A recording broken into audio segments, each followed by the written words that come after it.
The Turnbull government has been slammed for ignoring a major legal report for more than 2 years, while continuing to enact laws that erode fundamental rights. The Law Council of Australia and the Libertarian Institute of Public Affairs have urged the new Attorney General, Christian Porter, to curb what the think tank called the ongoing erosion of legal rights in Australia. In its annual audit of the nation's laws, released to Fairfax Media on Tuesday, the IPA identified another 19 breaches contained in statutes passed this year, taking its count to 324. And the organisation fingered Treasurer Scott Morrison, Home Affairs Minister Peter Dutton and recently departed Attorney General George Brandis as the ministers behind many of the problematic provisions. 6 new items breached the presumption of innocence, largely impacting employers who are sued under the Fair Work Act, while 7 provisions compromised people's right to silence, the IPA found. One such law, introduced by Deputy Prime Minister Barnaby Joyce, forces a person to answer questions about boats if a biosecurity officer believes they possess relevant information. IPA research fellow Morgan Begg said the breakdown of basic legal rights seems to be entrenched in the lawmaking process in Australia. He said it was also a huge concern the government has never formally responded to a major 600-page report on the same subject, finalised by the Australian Law Reform Commission at the end of 2015.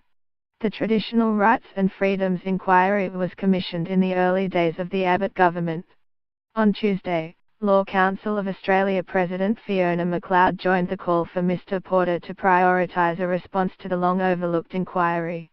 We have been concerned over a number of years that traditional protections, including the right to silence, protection of legal professional privilege, the right to a fair trial, are not being properly protected and respected, she said. We would welcome the government reviewing the ALRC report and moving forward with some of those recommendations in the new year. Through a spokesman, Mr. Porter did not promise a response to the report, but said he would pay close attention to it amongst his many incoming briefs and was committed to striking the right balance between legal rights and the modern operation of Australian governments. Crucially, the ALRC report shelved by the government 2 years ago found there was almost no cause for concern when it comes to freedom of religion in Australia. There were very few, if any, federal laws that interfered with religious freedom, the review found, including anti-discrimination laws. That is significant because the Turnbull government last month asked Howard-era Attorney General Philip Ruddock to again examine whether Australian laws adequately protect religious freedom, at a cost of $1 million. The only part of the ALRC inquiry seized on by the government was a recommendation to further review parts of the Racial Discrimination Act. However, the government's proposed changes to Section 18C were ultimately unsuccessful.